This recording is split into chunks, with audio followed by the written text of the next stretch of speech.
Pokemon trainers, and welcome to another episode of Everybody Loves Rhydon. I'm your trainer, Mitchell the Beast Wolf, and I'm here with Dustin the Turchwig Jackson. Dustin, what's up? Hello. Here to talk today about the unveil of Pokemon Generation 9, Pokemon Scarlet and Pokemon Violet. How do you feel? That's right, it's another Pokemon, and guess what? You're gonna catch them, you're gonna walk in some towns. Wigglytuff might be there. Wigglytuff might be there, and we're always... Well, I think we should maybe save that for our Will Wigglytuff Be In It segment that we do every episode. But, yeah, I just got so excited, I didn't want to wait. Yeah, I feel that way all the time. This is telling the tale. We have to get back to reality. It was a joke. Just kidding. Just kidding. We don't do a Pokemon show called Everybody Loves Rhydon. 97% of our audience turned off as soon as you said that. They said, "This is the wrong podcast." They thought it was an episode of the wrong podcast. We're lost. Where's the real one? Yeah, we had to take about a half hour before we started recording today just to be like, hey, what even just happened with them announcing Gen 9 of Pokemon just out of the blue with no warning or anything? Yeah, I think it could be good, but it could also be bad. Yeah, we both sort of came to the conclusion that we don't know anything about it, and also Scarlet and Violet are not nearly opposite enough to make sense. Yeah, it's red and blue. Violet it's not red and blue because Violet's also quite red. So it's just like red and other red. Well, Violet's still, I would say, more on the purple side, but of course, yeah, definitely. Yeah. But it has red in it, so it's like very exactly. Red and some red. Exactly. Yeah.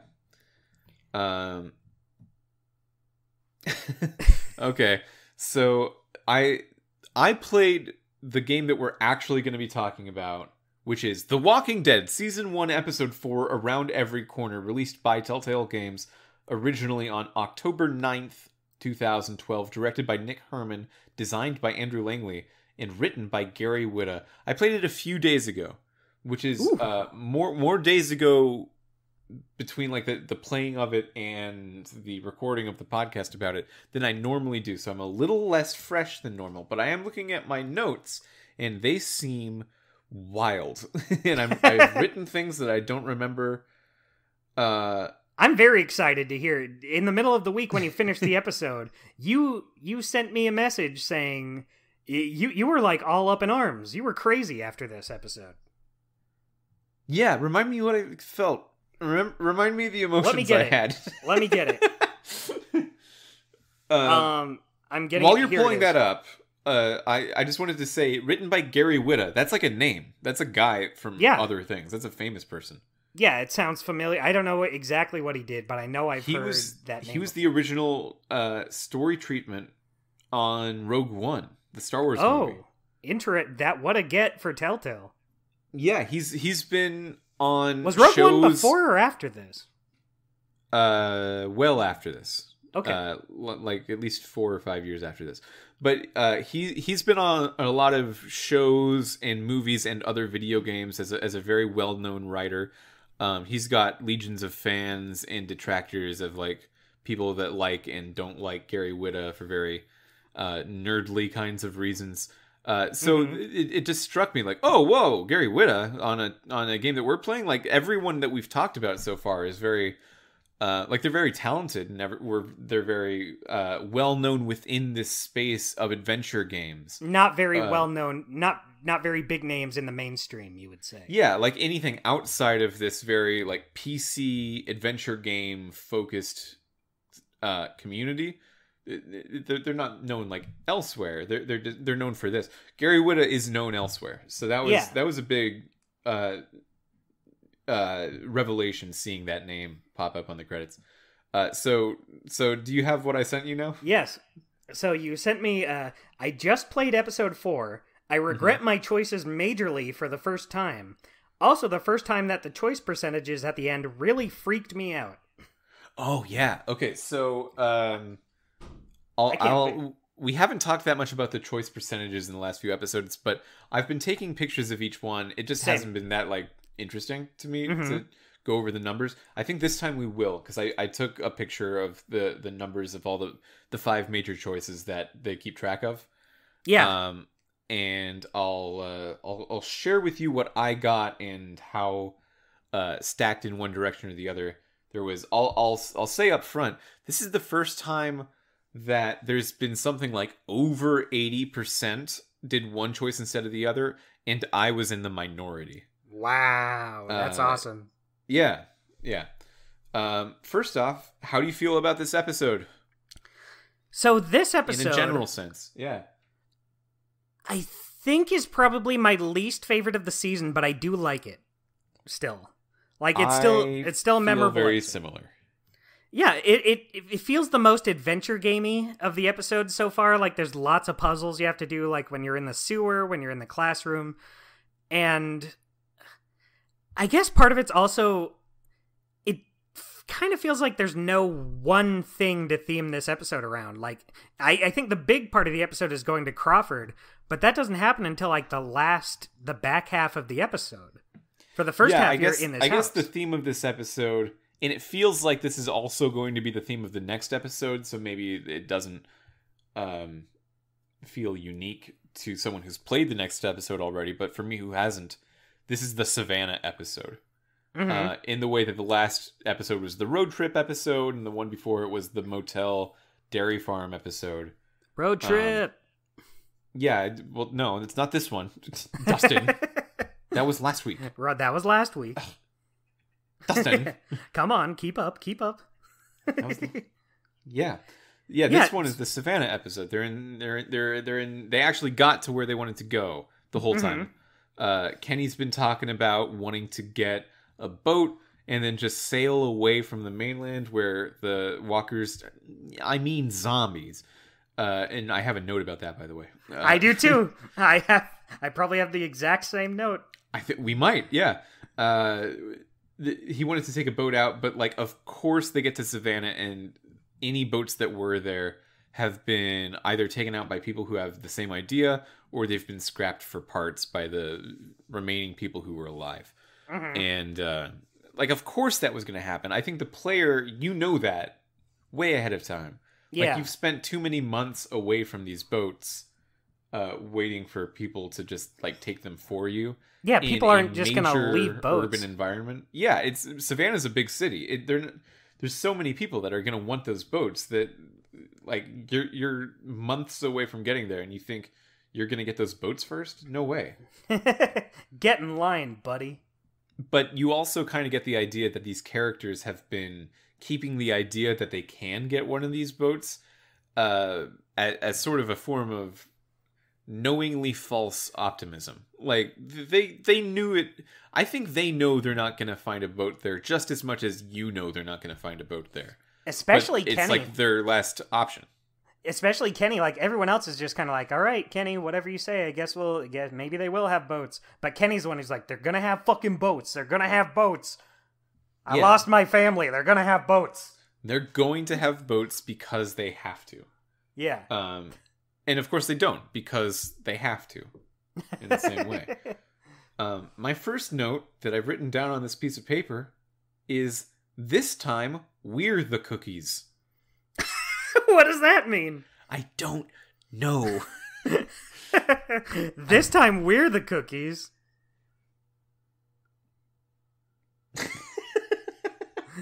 This time, we're the cookies. Is that a Clementine quote? No. Are you sure? She's never... I didn't get that line, at least. This time we're the... I don't even know what that could begin to mean. Are you sure that there's no conversation where Lee gets down on his knee and says, Clem, it's kind of like when Cookie Monster eats the cookies. And then Clem says, this time we're the cookies. Lee will remember that. Lee's like, what the hell does that mean? Yeah, you're positive that didn't happen? I'm like 98% sure. If it did for you, it sure didn't for me. Yeah, well, And I've played this game so many times before, and I've never once heard that line. Yeah, But I also don't usually do different choices every time, so maybe one of the choices you made had them say, this time, we're the cookies. We've talked a little bit about that, but it strikes me as interesting every time we talk about it, how you've played this a lot, and every time you've done so, you still don't do different things. That feels weird to me. Yeah, I mean, to me, that this is how the story plays out. I mean, sometimes I change. I was talking about how this time I helped Lily rather than Kenny in the dairy, but like overall, yeah, I'm like, no, this is the way. To me, this is exactly how Lee is. This is what he would say. This is what he would do, and like, I think that's fair because some of these options are like you can choose to make Lee nice, or you can make him an asshole. And I don't want a Lee that's an asshole. I like Lee being this cool guy. I totally get that, but like that makes so much sense to me. But at the same time, the idea of playing through this multiple times and not doing the Doug path once, a game that's built around doing different choices. Yeah, like not doing the Doug path, not doing the keep Lily versus leave Lily behind, all the big ones like that. Yeah, I feel very set in the choices I would make. Yeah, that makes sense, and I'm really excited for us to get to a Telltale game in this format that you haven't played. So there's lots of them. The only ones I've played in this format are like the Walking Dead seasons 1 through 3. Yeah, so we're going to do that I'm not incredibly soon after this, but after this is 400 days, and after 400 days is CSI Hard Evidence, and after Hard Evidence is The Walking Dead. You mean The Wolf Among Us? I did mean that, actually, yeah. Awesome. The Wolf Among Us. So I assume that The Wolf Among Us is going to have very similar...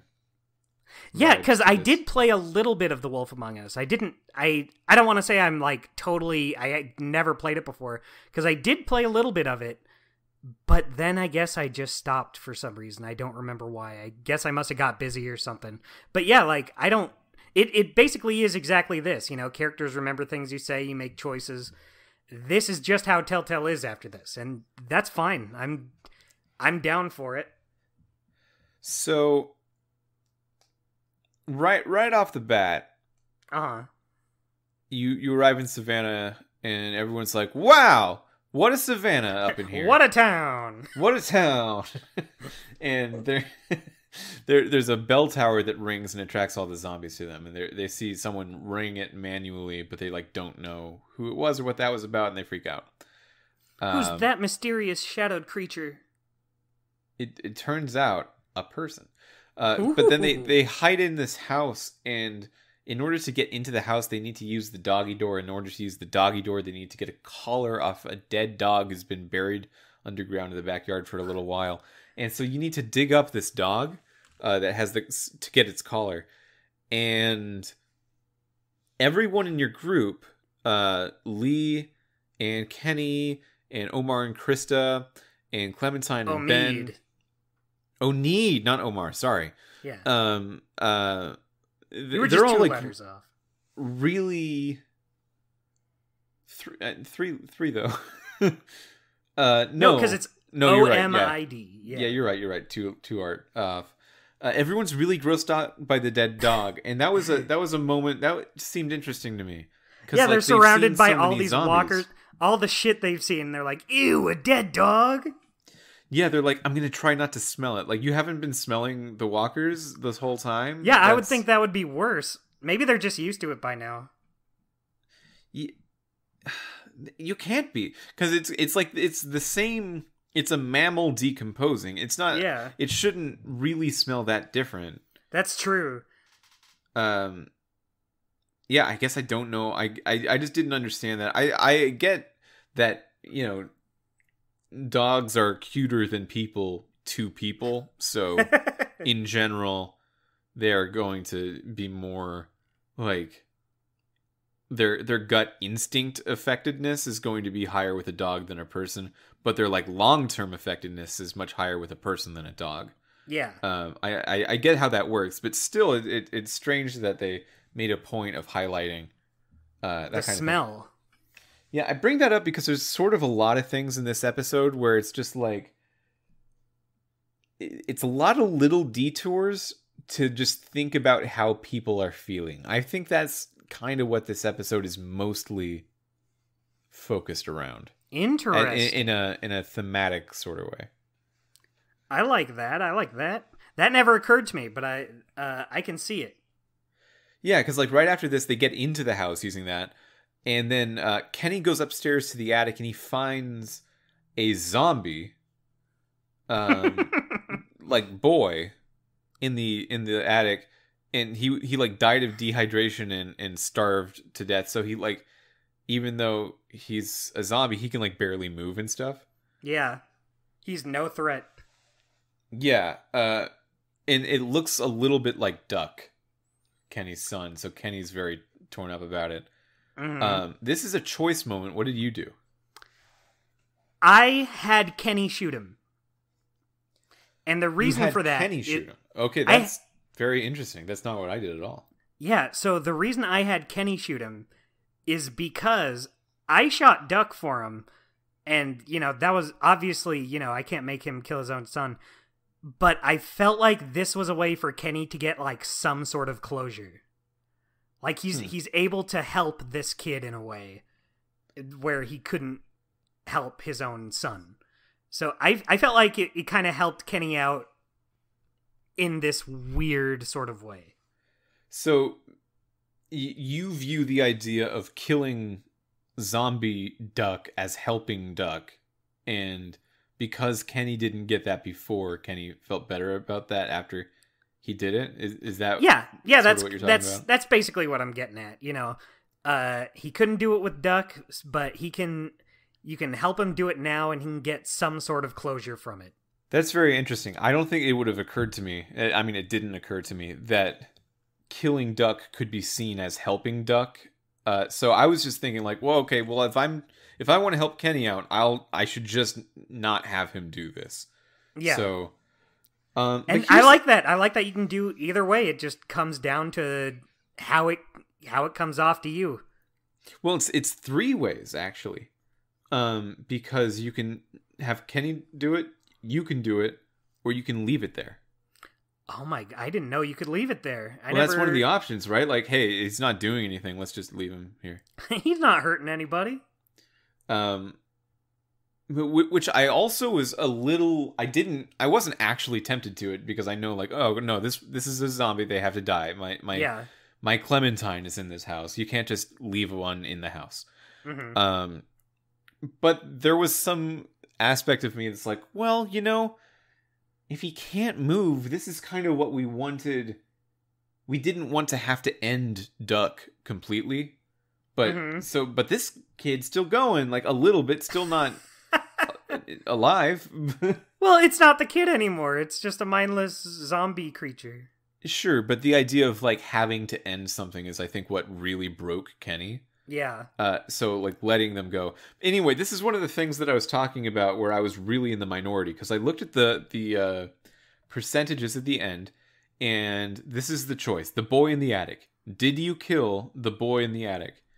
And only 25% of players killed him.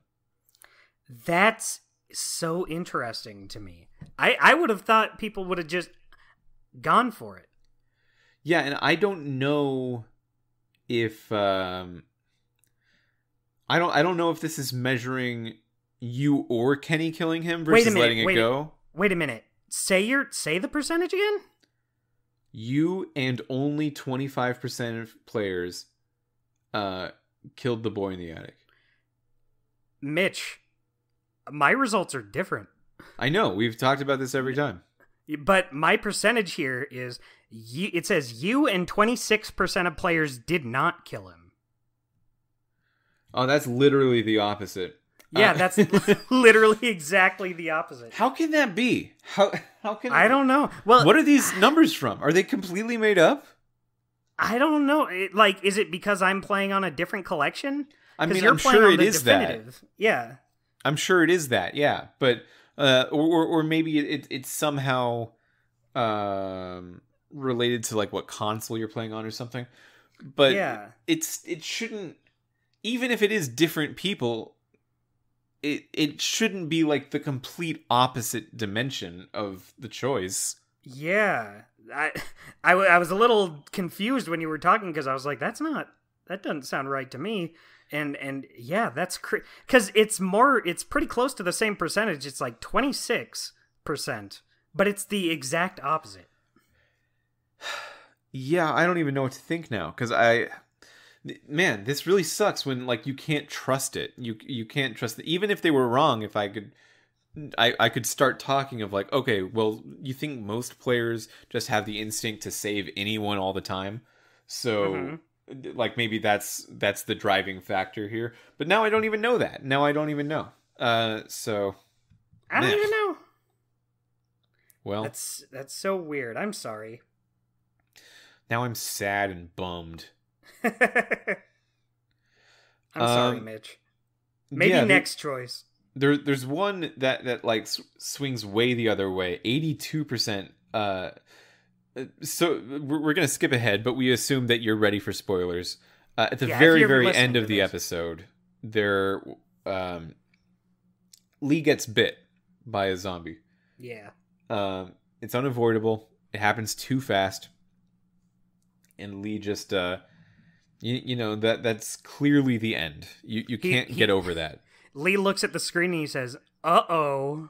I guess we were the Walking Dead the whole time." That would suck. Fuck that. He just says it point blank to you. Yeah, I guess we were the Walking Dead. No, you have the choice then to reveal to the group, hey, full disclosure, I was bitten. Stuff's gonna go bad. Or you can say, like, no, I'm fine. I'm gonna try to just... What bite? What bite? Just have a little cold. Yeah, and this my game says you and but so I should say already, I chose to reveal the bite to the group. I chose to show them. Did you? Yes, I did as well. Cool. Yeah, it just seems like the polite thing to do. Yeah, it's being nice. You don't want to fuck them up later. My game says you and 82% of players showed the party your bite. Yeah, so mine is 80%, but it's still in that majority. Okay, that's pretty close. Yeah, so the other one is completely flip-flopped, but that one's the same. Like, that doesn't... I don't get this. Yeah, we might need to look into exactly how this works. I feel like it's going by the version of the game you're playing, because these versions in these collections are not the same versions as like the original releases. So I'm guessing the percentages just count towards that one version of the game. Yeah.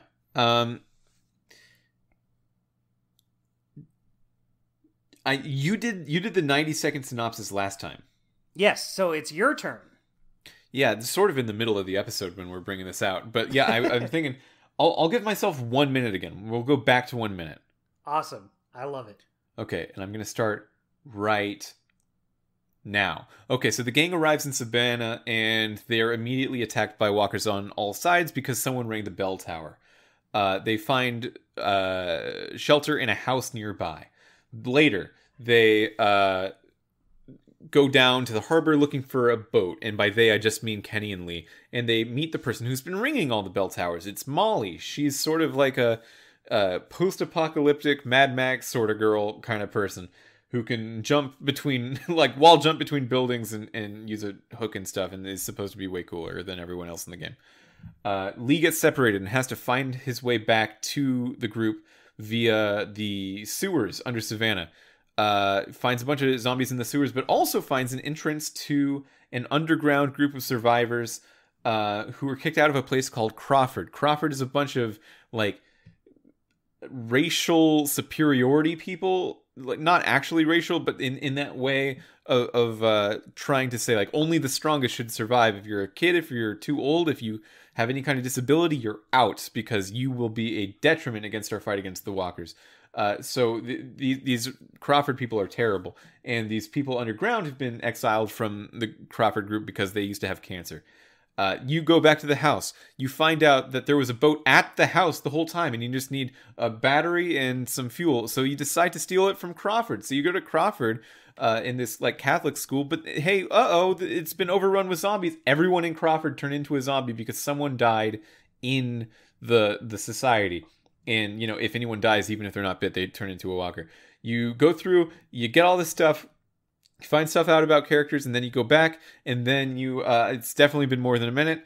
But then you go back, and Clementine gets upset, and you have like a fight because you still can't find out what's up with the guy on the radio, and you realize that you really can't spend any time looking for her parents because you know they're definitely dead. Then Lee wakes up, Clementine's gone, Lee goes outside looking for Clementine's stuff and gets bit by a walker, and that's pretty much the end of the episode. I skipped a bunch of stuff, but yeah, that's it. I knew there was no way you were gonna do it in under 60 seconds. Yeah, I got pretty close to like under... I did get under 90 seconds, I think. Yeah, you got the big parts of the episode, too. Yeah, and we can still talk about... I didn't mention anything about Ben. Ben has a big thing this episode. Didn't mention anything about the guy on the radio. Ben has a lot of scenes in this episode. Didn't mention anything about Vernon. Yeah, so I cut a lot of stuff out, but still. Yeah. Yeah, whatever. Details. Lee has a good line when after you dig up the dog to get in the house. I remember a commentary where his voice actor talked about this line too, because if you click on the shovel again or the grave, Lee says, "I'm done digging up dead dogs for the day," and that's a lot of D's. Done digging up dead dogs for the day. It's a fun sort of. You can imagine that being in a bluegrass song. I'm done digging up dead dogs for the day. Done digging up dead dog for the day. How do you feel about our new friend Molly? I think I went over it a little bit. Like, she definitely seems like the kind of character that you introduce. She's a superhero, right? Yeah. Like she the fact that she can like jump from building to building. I mean, obviously there are people in real life that do parkour and can do stuff kind of like that. But everything in the game world so far has seemed very grounded. Like, Lee feels like a superhero until you meet Molly. Lee feels like he can fight off any walker. He's not going to be like taken down by even 3 walkers ganging up against him because he's just so resourceful and can grab anything and use it as a weapon. Mm-hmm. And then as soon as you see Molly, you're like, oh, well, shit, this is... It almost breaks the immersion of the world a little bit because she feels like so larger than life. Yeah, she's the cool character. Yeah. Like, there's a bit where you first meet her. She's like checking stuff out at this newsstand, trying to salvage stuff. And Lee sneaks up behind her and then like peeks over the newsstand and she's gone. And then it turns out she's behind him already. It's like, okay, that's a fun narrative trick, but like, that's impossible, right? There's only one exit to behind the newsstand, which is around the newsstand. You'd see it. Yeah, exactly. So like you kind of just made that up all the way. So that aspect of her character, I don't want to get too much into the idea of Mary Sue's because I wasn't in the community when this game came out. I have no idea what their reaction to it, but knowing how crappy the internet is in 2012, I can imagine that people criticized Molly for being a Mary Sue in the middle of like just inserted into the story in the middle of the larger story of the season. Yeah, and like, I hate to say it, but I don't 100% entirely disagree. She comes across as very, they make her feel very, very cool. She can do all this crazy shit. They don't really show off very many of her flaws. She kicks the shit out of a walker later. Yeah. So it is a little immersion breaking because everyone else up until this point has felt very realistic, like a person that could exist. And then Molly comes along and she's so acrobatic. She's doing all this cool stuff. Man, give us a spin-off with her, please. Yeah, that's what it feels like. Like, this is an interesting take on the zombie apocalypse game genre, because normally in a zombie apocalypse thing, it's either survival horror, where it's all about, like, can you survive, and you're put in, like, real-time action situations where you need to conserve resources and stuff. Or it's sort of power fantasy horror, like the later Resident Evils, where you're given so much power to just, like, mow down zombies, and it's more about, like, the aesthetic of the horror. And this game is different than either of those, because it really does feel like they're trying to go for a grounded, more human-centered story of, like, okay, really, what would you do, though? Because you're not either of those people. You're not that resourceful, and you're not that, like, strong and superheroic. You are just a guy. You're a person on Earth, and you have to deal with this. And Molly feels like the first time that the game's kind of broken that. Yeah. And yeah, I don't love that. And she has an attitude, too. She's like, whenever Kenny tries to yell at her, she's like, back off, Grandpa. Talk to the hand. That is true. She does enjoy people talking to her hands. I still, though, I don't dislike Molly. Yeah, I think she's got a lot of fun things to say. When she's engaging with the group as, like, a member of the group, I think she's good. But when they put her in an action situation and she's like, I'm just going to jump on top of this building from the bottom. And Lee's like, what are you talking about? I think that the Lee aspect of that conversation is real. Like, you can't be doing that. Like, that doesn't make sense. That sort of trivializes everything else that the game's tried to say. Like, it's about making hard decisions. Like, well, has it? Because you've seen this person who can get out of any situation. Molly could have saved Carly choices. And Doug. Yeah. Wow, she's crazy. She's cool. She's awesome. I wish she were here instead of Lee. Yeah, I mean, like, you start thinking that, right? Because if this kind of person can exist in this world, all of the tough this thing or the other thing choices that the game has been built on so far start to feel like, oh, you only had to make that situation because you weren't as good as you could be. Molly really wouldn't have to make that situation. Yeah, or make that decision. That's also one of the reasons I would never want to play as her over Lee. I like Lee way more than Molly. Yeah. She just has life. So she's the Sonic the Hedgehog of this game.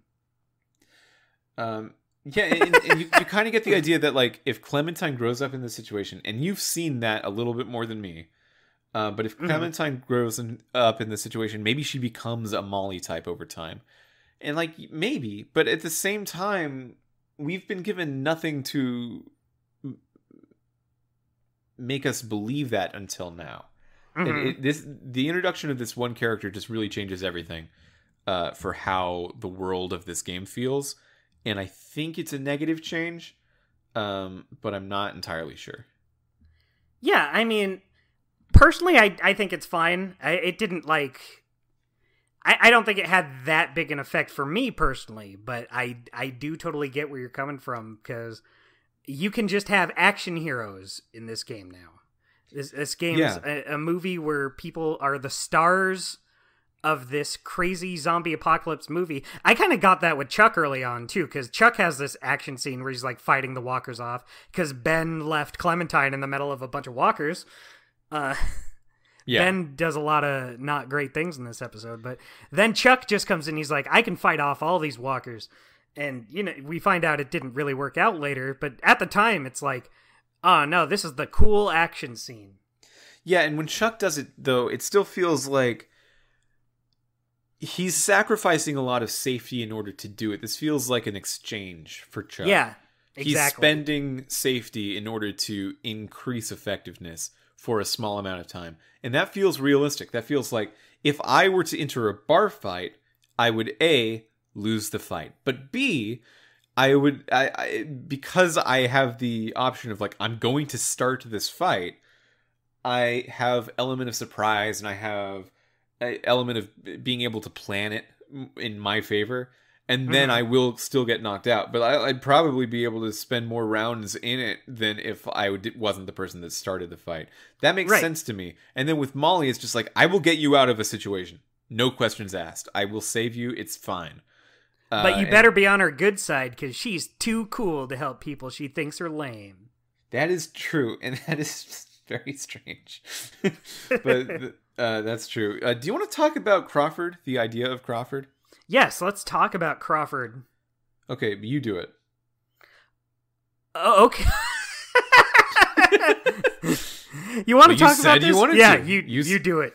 You said you wanted to. So Crawford is kind of a society of survivors of the zombie apocalypse with some very strict rules. So they've kind of got this like community set up in a school in Savannah where survivors can live, but yeah, it's basically survival of the fittest. If you show like any signs of weakness, you're out of here. No kids are allowed. Any sign of sickness, you're done here.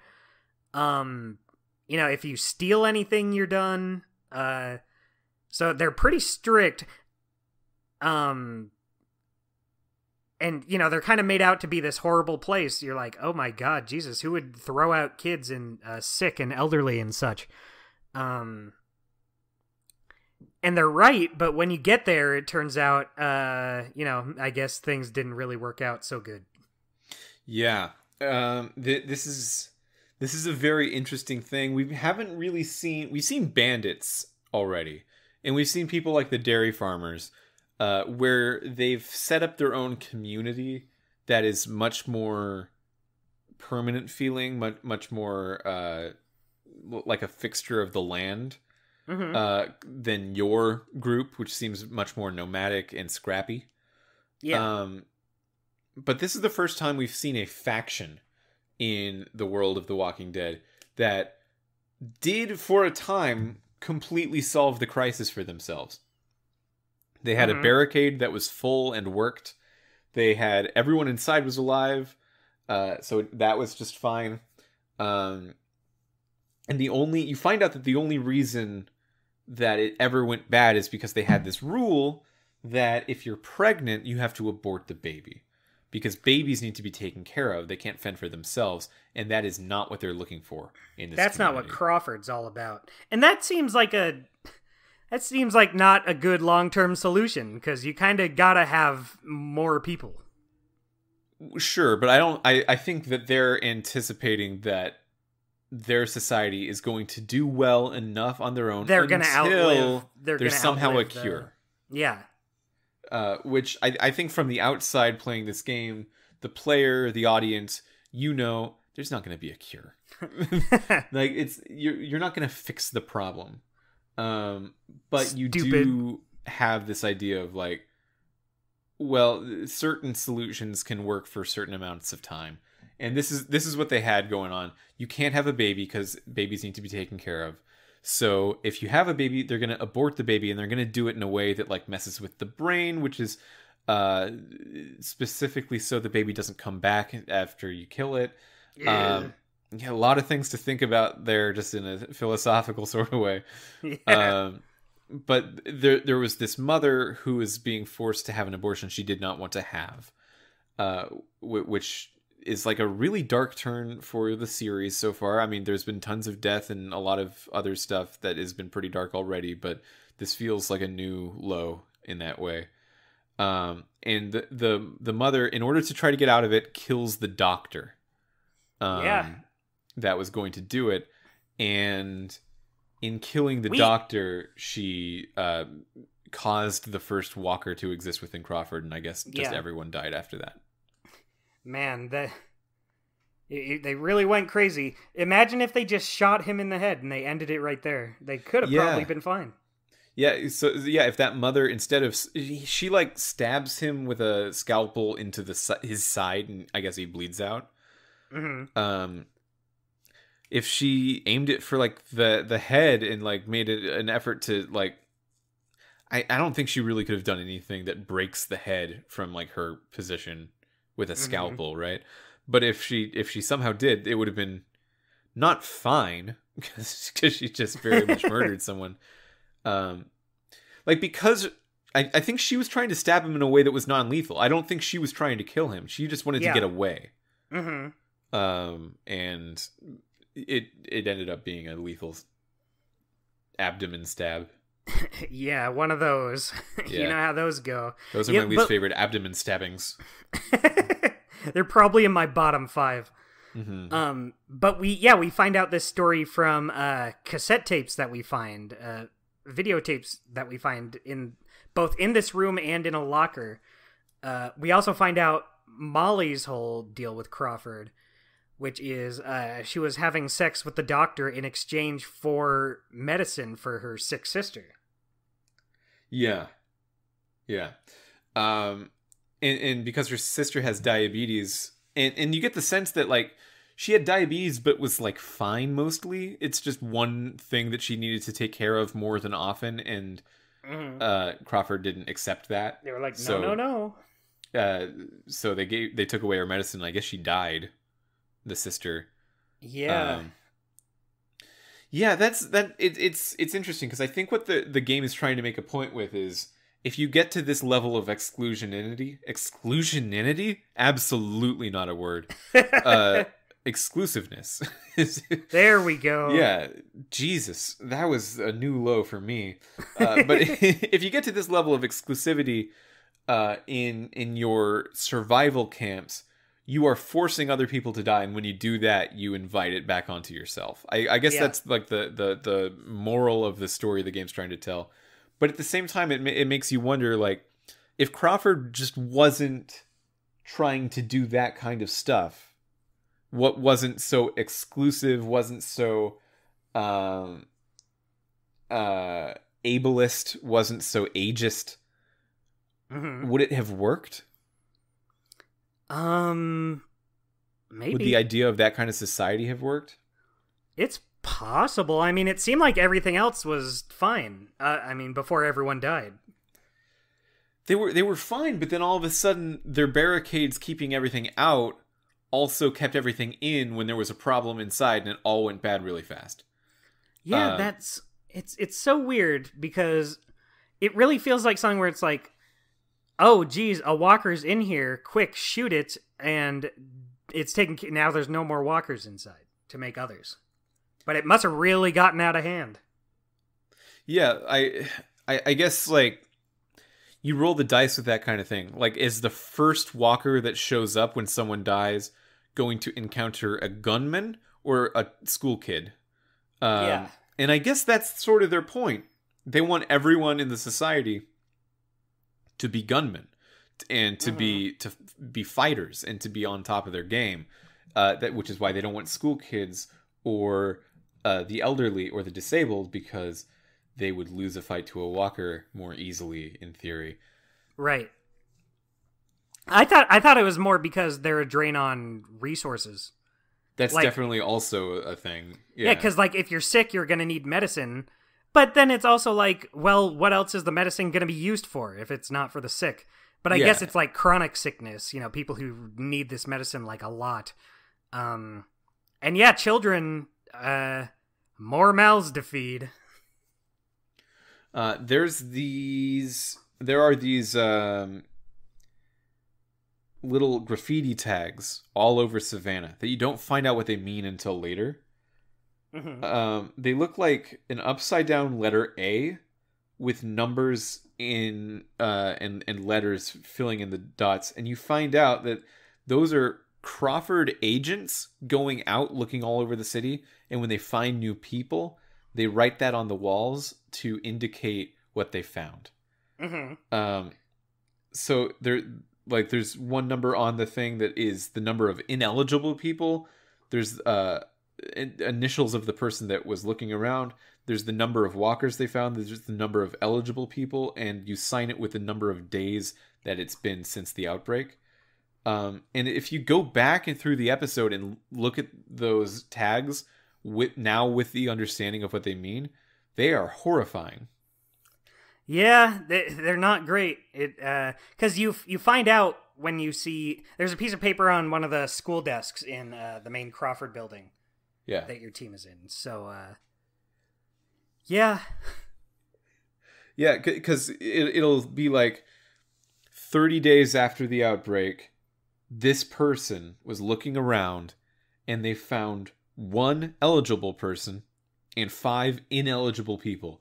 So they're like, what that means is they took 1 person to Crawford and killed the rest. Yeah.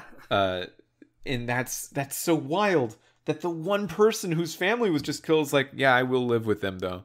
I will live with Crawford though. Yeah, they sound like they know what they're doing.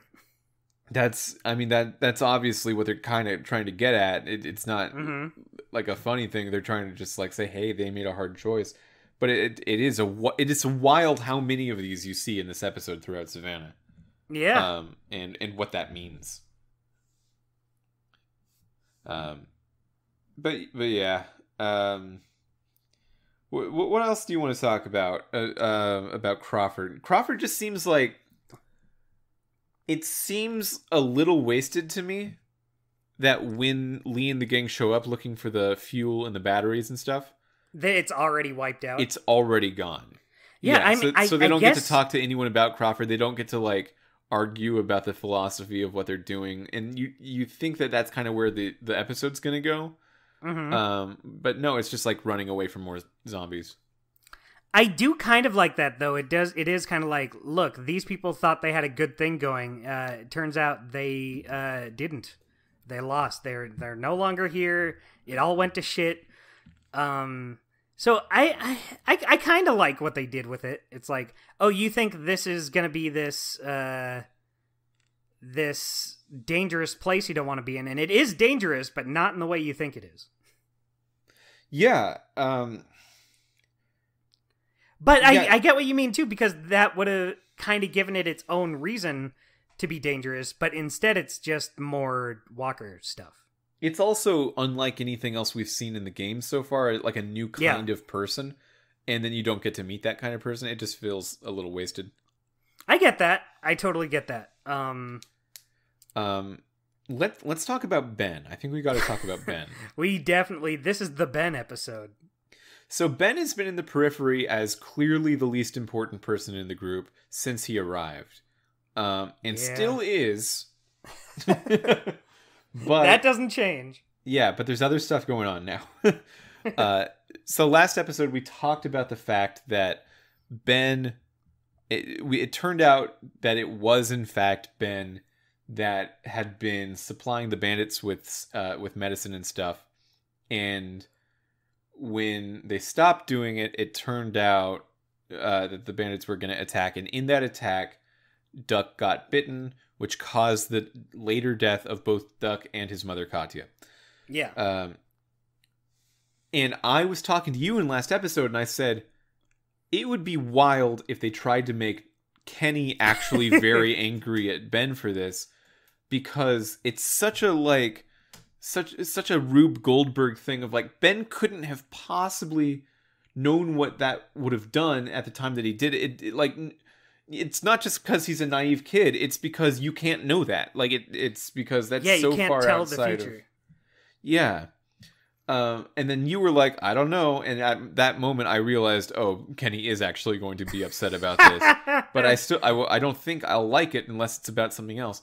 And it turns out I just don't like it. I think Kenny's very irrational sometimes, especially when it comes to his loved ones. But he's still not like a completely anger-fueled person. He's been smart in the past, right?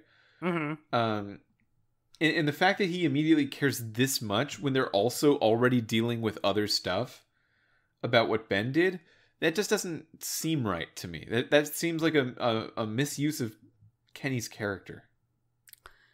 I don't know. It never, not once did it ever strike me as out of character for this to be how Kenny reacts. I guess there's a thing with like how much this is actually Ben's fault that Duck died. Because I think not that much at all. Because the reason the bandits it's 100% his fault. It's not just really. He didn't know. No, not really. Because like the reason the bandits attacked was not Ben's fault. It was Lee's fault. Because Lee removed that bag of medicine that Ben had stashed away from them to show Lily. Lee's the one that took it away. The bandits didn't attack because Ben gave them medicine. They attacked because Lee took the medicine away. Yeah, but Ben's also the one who made the initial deal. Ben's the one that made the initial deal, which wouldn't have happened if Kenny and Lily had already made a deal with the bandit. Like, it's such a... It's no, they really specifically... not just they specifically were talking to Ben, though. They told Ben they had his classmates. And they were talking to Ben, but like the other members of the group, especially Lee, had already run into the bandits. Like they had talked to them in the dairy farm episode. If they're saying, like, they you didn't talk with us them. with stuff. They didn't talk with the bandits. They saw them from afar. They Well, talked to Jolene, but I don't think Jolene was necessarily with the bandits at that point. And remember, they only saw the one bandit shoot the other one in the woods, but they never like interacted with him. That was a weird one. I forgot about that until right now. But yeah, so, you're right. Well, I still don't like. There's so many things. Lee took the bag away. That's what caused the fight. And the fight isn't even what killed Duck. There happened to be a walker, and like it's so many. Like, there's so many layers of. Yeah, like, Ben did something in the past in the way that, like, George Washington did something that would, like, affect something else, that would affect something else, that would eventually convince Hitler to do the Holocaust. Like, it wouldn't be George Washington's fault. It's just, like, the process of the butterfly effect taking effect. You know? Like, it seems so lame that they're even talking about putting the blame on Ben. I get that. I don't know. It seemed fine to me, but maybe it's just because when I first played it, I was just like, "Oh no, Ben, don't do it! Kenny's gonna get mad at you." I was that way too. I guess I was that way too. I was telling Ben, like, this is super not the time. It really wasn't. Ben really fucked up saying it right. He chose like the absolute worst possible time to bring this up. Yeah, and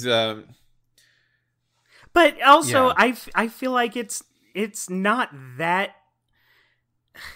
I feel like maybe there could have been a character who kind of thought along those lines too. Like, look, Ben, I know you're blaming yourself, but you know there's no way you could have known. It's just the way things worked out.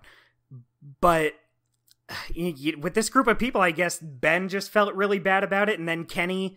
I do think it was in character for him to get so angry about it. He was fucking destroyed by his whole family being taken by him in the last episode. But at this point, he was so much more like in that specific point, he was focused on getting everyone out of the Catholic school, right? Yeah, but so he was so like on the mission, and then the idea that Ben can say something that just like. Completely destroys him that really doesn't actually, if you think about it, have much to do with the death of his family. It makes Ben seem, or it makes Kenny seem dumber than I thought Kenny was. It makes him seem way more driven by id than I thought he was. I don't know. Mitch, I think you and I are on opposite ends of the coin on here. All right. I can see where you're coming from, but I don't know. I just feel like that's Kenny's family. Kenny's wife and child died. He's been fucking destroyed by this for the past episode and a half. Like, I don't think it's too out of character for him to blow up at hearing Ben's... Like, he probably didn't think about it. Like, there's all this shit going on. He just lost his family. Ben says, look, this is my fault your kids died. Kenny hears that. He says, you fucking dick. You're admitting this is your fault. I'm gonna believe you because there's lots going on and not a lot of time to think about it. Yeah, but like, okay, so my grandfather died of a cancer that he had that was linked to the fact that when he was growing up in Missouri, they put a lot of iodine in the salt, and that iodine might have had some sort of radioaction going on in it. And the reason they did that had to do with the way the water. And they were getting the salt from the water, and the way that the water was flowing in like it was missing some element in it because of this other situation with a dam. And at that point it's like, okay, the decision to build the dam killed my grandfather. Like, I'm not going to think about it that way. It's such a crazy amount of like butterfly effect. I can't imagine thinking in the way Kenny thought. I think it's so outside of my understanding of how people would act in that moment. It's more, I mean, everyone's going to have their own opinions on things, and their opinions and personalities make them react to new stimuli differently. And that makes sense. Like, that's what makes a person different than another person. Well, still though, this feels like outside of that scope. The fact that Kenny would get mad about this in this situation and not just be like, oh, we'll talk about this. That's what I expected. Ben says some dumb shit, and then Kenny would be like, okay, when we get out of here, we're going to have a long conversation about that. Like, that's what I expected. And the instant reaction to, like, maybe I should actually kill you right now. Like, okay, Kenny, really? Has anything that's happened today or the last few months made you think that's a good idea? Like, it just seemed weird. Yeah, Mitch, I'm gonna say I like that we are able to come at this from two different angles. Okay, sure. So something I really do like about this though is the way they frame a choice later. So you're in this classroom when this happens, and Kenny raises the idea, maybe we should just kill Ben right now because he basically betrayed the group, and he's Harley saying... died, Kenny's family died, we had to leave Lily behind, all of that because of this incident. Mm-hmm. And you have the option of saying at that moment, yeah, sure, we should kill Ben, or we should talk about it later, or like take a more active, no, we need to protect everyone sort of stance. Well, let's be a little more specific, because you're voting to leave Ben behind, not necessarily kill him point blank now. Sure. Yeah. Like, that would probably result in his death, but the vote being put forward is the boat isn't big enough to take everyone. Someone's got to get left behind. And in Kenny's words, he says, and I vote for this little pissant right here. Yeah, I love his use of the word pissant, because he makes it two words. Piss ant. Yeah, it's like, what kind of ant is he? He's just a pissy little ant. Yeah, that's something they bring up earlier. The boat that they do find, Kenny says it's a 30-footer, and Lee goes, I don't know what that means. And Kenny goes, it means that we don't have enough like physical real estate for everyone that we're currently hanging around with on this boat. Just get some inner tubes. Yeah, just take, it feels like tie a big bathtub to the back of the boat. And then, like, that's a second boat you're trailing. It's fine. Or even, like, 30 feet seems really big for, like, how big my body is. It'll be cramped, but, like, why not? Yeah, just be crammed together. Maybe it's a weight issue. I don't know. Maybe it just can't hold. Even then, it seems like, a boat should be able to carry this many people. Yeah, so if you're thinking about it, so there's how many people in the group before any of the stuff goes down? You got Molly showed up, and she wants on the boat at first. So there's her, Lee, Clementine, Kenny, Omid, Krista. That's Vernon. 6. It didn't even seem like Vernon wanted to go, though. Oh, yeah, that's true. Is it just 6? Let's see, Lee, Kenny, Ben, Omid, Krista, Clementine, Molly. So 7. Who did I not say? Ben? I might not have said Lee. Oh, yeah. No, I think I actually said Lee. I didn't say Ben. So 7. So 7 people, even if they were like in a straight line, have over 4 feet between them. But they're not in a straight line. They can sit on opposite sides of the boat. So it's more like they have tons of space. They can sit on each other's laps.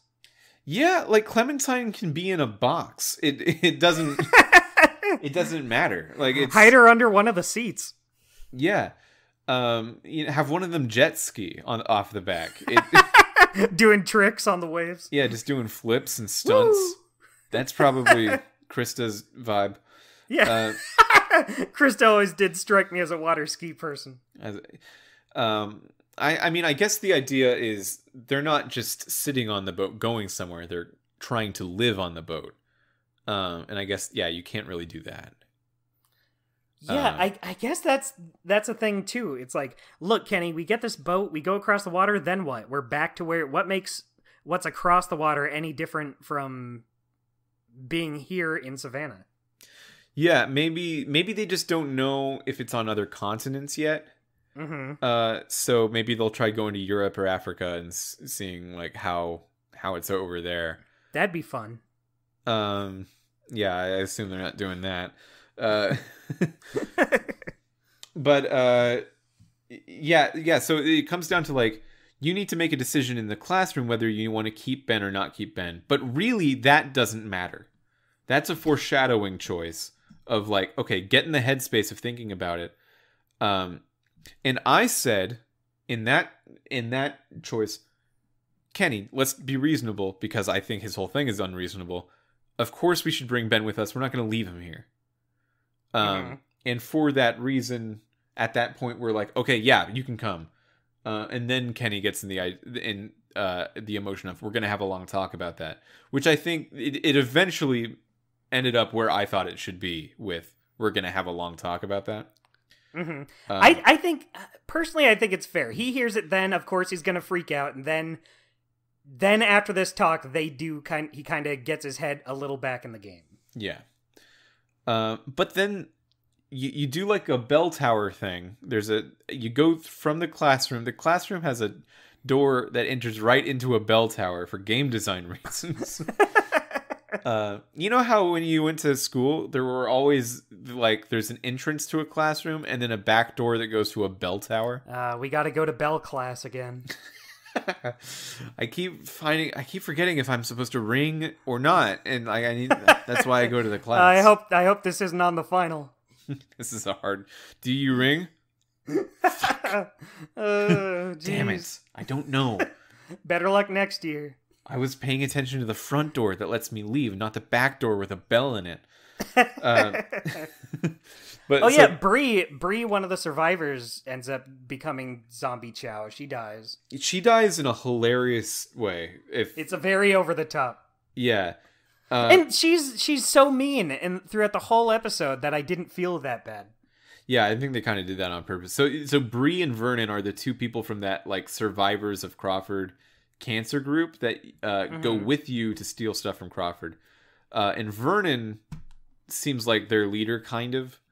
And Bree is going because Bree knows the layout of the school because she went there as a kid, I guess. Yeah.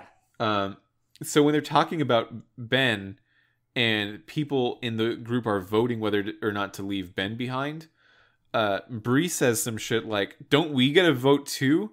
And then I'm thinking, of course you don't. You weren't there for it. You don't know anything about what we're talking about. You don't know who Ben is. You just got here. Yeah, she says, "Don't we get a vote too?" And then zombies like reach their arms through her chest, like in that moment. So it gives you 1 second of thinking, no, and then she dies. Well, now you definitely don't. Now you for sure don't get a vote. I knew it. I felt like I had a very good understanding of what the narrative designers of this game were doing in that moment of like, of course you don't get a vote, and for even suggesting you get a vote, this is your punishment for that. Guess you'll think twice next time. Oh, wait a minute.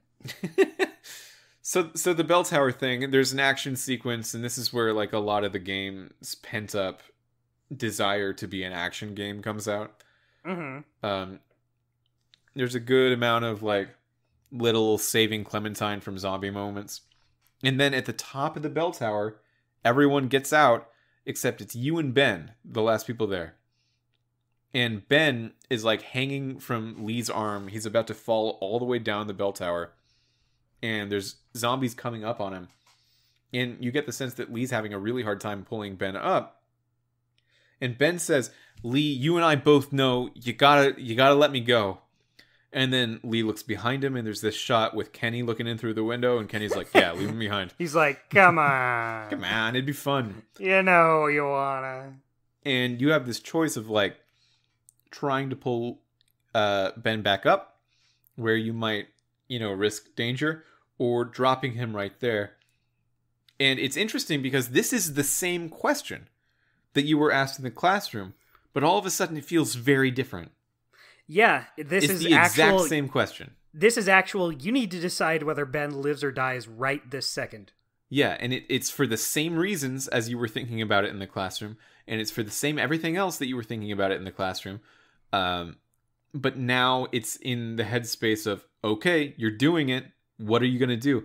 And all of a sudden it feels so different. And I think that's kind of I don't love a lot of this episode. I think it's my least favorite episode, and I've talked about a lot of the reasons I think it fails comparatively already in this podcast. But I think this kind of thing is the lasting brilliance of this game and why it works so well. Because you were given a choice as a practice round, and then you're given the real choice, and somehow it feels different because the game is reminding you didn't actually think about it seriously enough. Yeah. And because this is real life. You are actually making the decision right now. If you think that you thought through it already, you were wrong, because doesn't feel different now? And like, yeah, you're right, game. It does feel different now. I thought also I would always, also what? Also, Ben is kind of on the other side of this argument now. He's saying, yeah, let me go. When before he was like, come on, guys. So, what did you do? I'm desperate to know. I saved Ben. Okay. So, I didn't. That's awesome. I feel like this is going to be like the first major point where our stories really change. Yeah, well, because the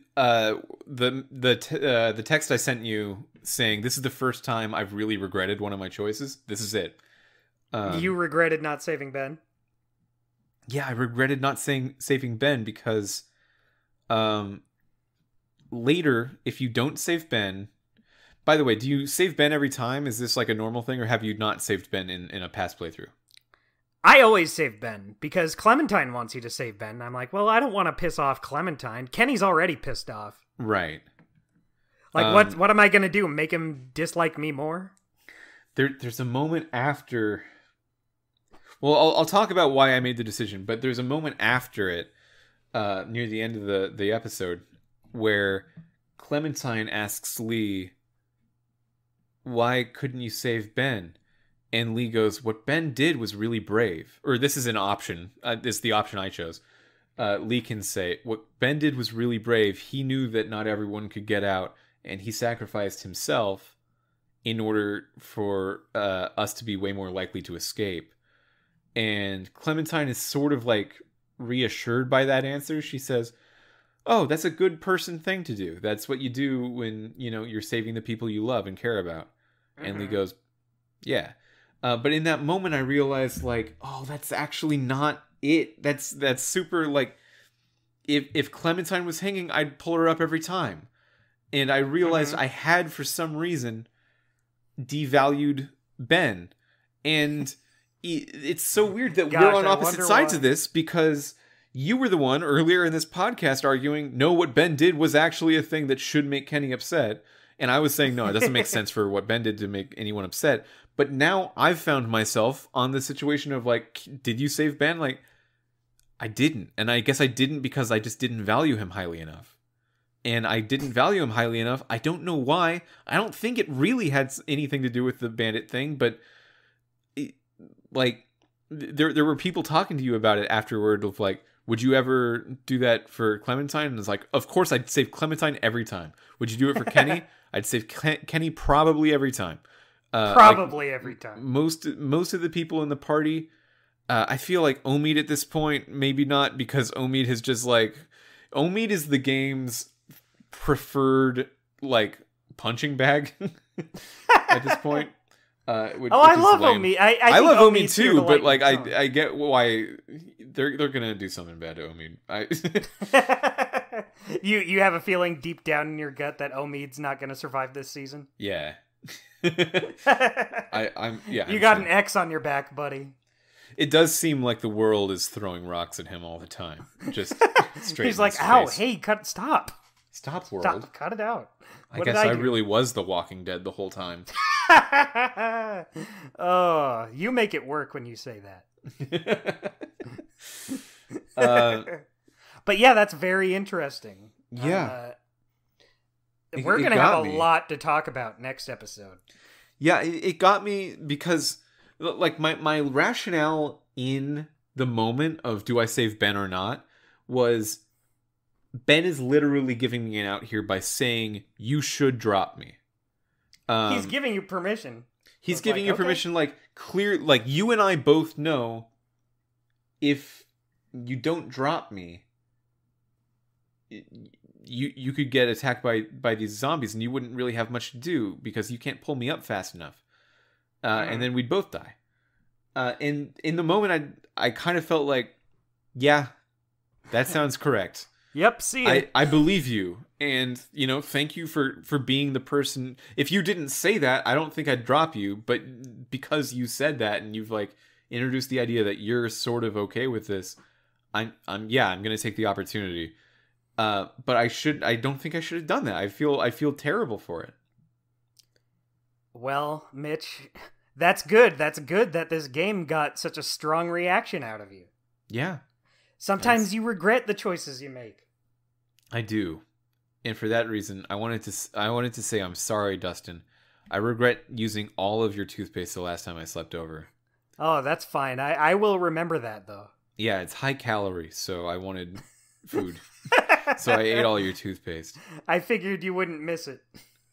Yeah, but then you woke up the very next day saying, I'm Where's pissed off about toothpaste? my empty toothpaste. And I Mitch, go, let me see your teeth. Let me see your teeth. Well, let me smell your throat. Yeah, when you smelled my throat, that's when you knew. But my teeth weren't giving it away because I just swallowed it one bite. Yeah, you just eat it like Go-Gurt. Yeah. Yeah, anyway, this game has really made me reflect on that, and I am now sorry. On the toothpaste. That's okay, I wasn't Mitch. before, and now am sorry. We truly are the toothpaste. We really are the walking paste. But one thing I think is interesting about all this Ben shit is throughout this whole episode, up until now, he's fucking up constantly. Not one time does he do anything right. It's constant, you screwed this up, and it's just, you're downhill all the time. Because it starts out with him running away from Clementine. He doesn't try to save Clementine when they're being cornered by walkers. He's just like, I'm fucking Dunyan rings with this. I'm out of here. And so Chuck has to save her, and then Chuck ends up getting killed by walkers. Well, so Chuck shot himself. He shot himself so he wouldn't become a walker. Yeah. But it was because the walkers were going to be coming in on him. He just had no way out. So, yeah, that's another thing Ben did. And then you tell Ben to keep an eye on Clementine. You're like, look, Ben, you put Clementine in a situation like that again, it's not going to be the walkers you have to worry about. Yeah. And you get the sense that Ben's trying to do his best, but he is like a 17-year-old. I don't think he's trying his best. He fucks up every single time. He fucks up, but like he just doesn't have it in him. He's a 17-year-old. Like he's. I think they're thinking of him as an adult because he's nearing that age, and he's also just like tall enough and man enough to be an adult. He fools you into thinking he's an adult. But he's really not that far away from Clementine in terms of like. Yeah. What does Ben actually have on him? He's probably closer to Clementine than he is to Lee. Yeah. Yeah. Oh, he's much closer in age in Clementine than he is to Lee. Yeah. Yeah. But it's like, even when your simple instruction, your one instruction is to watch Clementine. Yeah. And he fucks that up twice. Twice he fucks that up. Well, you say fuck it up, but it's like your instruction is to watch Clementine, but at a certain point, like, I'm not going to sacrifice my life for her if I'm not Lee, you know? If I'm Ben, I'm not going to... Just because I was told to watch her does not mean I'm going to let myself die so she can live. It wouldn't be fair. I'm not going to sacrifice my 15 minutes of time to watch her. Well, he doesn't know that in my version of the game he's going to die. I guess that's true. He's like, I gotta make the most of the time I got now. It's running out. So I feel like I know about this because of something that they show you at the end of the episode. But let me just make sure by asking you straight up. Okay. If you tried to save Lee or save Ben, you just do, right? Yeah. Ben, you pull Ben up and he's like, why? Why did you save me, Lee? Like, he doesn't quite get it. Yeah, he asks why you chose to save him. Because it was easy. Like, I just did it. What do you mean? I pressed a button. Yeah. Are there any ramifications at all? Like negatives? Is there any negative side of that at all? I think Kenny doesn't like that you saved him. Jesus, that's it? I should have saved him. I regret this a lot. It made it seem like to me I'm actually going to die if I don't drop Ben. But like in retrospect, I guess I shouldn't have felt that way. Yeah. It's like if you die when you save him, then it's like, okay, it'll reset and I won't save him. Yeah. Well. But it's so funny. We haven't even gotten to my favorite time Ben screwed up. So he's asked to watch Clementine like twice and he doesn't. But, you know, that's small potatoes compared to this next one. So when you're in Crawford, you have to barricade a door. You have to keep a door closed because there's a bunch of walkers behind it. And so you find a hatchet. This is so funny. This gets me every time. So you get a hatchet and put it in the handles of the door to kind of keep it closed. Later on, Ben comes up to you like, hey, I found this hatchet. Maybe you can use it. Yeah. And Lee's just like, so where did you get that, huh? And then the door just opens and the walkers come in. Yeah, but that's kind of what I'm talking about. Like, he fucked that up, but it's not like he made a bad choice. He just didn't have the intelligence to know this. Like, you know, like he couldn't possibly have made a better choice there. He saw what he thought was a good weapon, and it, like, if your brain doesn't tell you it's there for a reason, you don't have a reason to think of it. For Ben, he just like physically did not have he can't. Like, he's just shitty. It's just such a slapstick Scooby-Doo type thing to do. Yeah, and if you're listening to this podcast and you are 17 years or younger and you're like, I definitely wouldn't have done that, that's super fair. I don't think I would have done it. I'm smarter than that at 17. Yeah, Ben's a stupid 17-year-old. Yeah, he's a bad We're not saying he's your average 17-year-old. You listener, you're one of the good ones. Yeah. Ouch. Yeah. But every time, that just kills me every time, because they're like, well, if that's here, then what's holding the door closed? And then the walkers come in. It's so funny. It's classic every time. And then Bree gets killed, and then walkers come and get you. And we know how it goes. We get it. Basically, Ben has a lot to do in this episode. Yeah. So... Oh, here's a question for you. Okay. Yeah. Well, I guess you already answered it, but you chose to bring Clementine to Crawford, right? I did, yeah. Yeah, it's like, why would I choose to not have a character there? Well, I mean, I got it, because at first I was thinking, if I bring her with me, I'm just going to expose her to a lot of danger. So my first instinct, without really thinking about it very hard, was Clementine shouldn't go. So I get to say something to Clementine as Lee, something like, you should stay here and make sure Omid's okay. Because I think that's actually a good use of Clementine, because Omid does need someone watching him. Then Clementine says, but what if Omid dies and then tries to get me? And then I was like, okay, that's actually a really solid rebuttal. Yeah, you should come. You convinced me. Solid argument, Clementine. Yeah, that was a weird time in the game where, like, I felt a certain way and then a character just had a better argument than I had thought through. And it's like, yeah, actually, that makes a lot of sense. You should definitely not be here with Omid.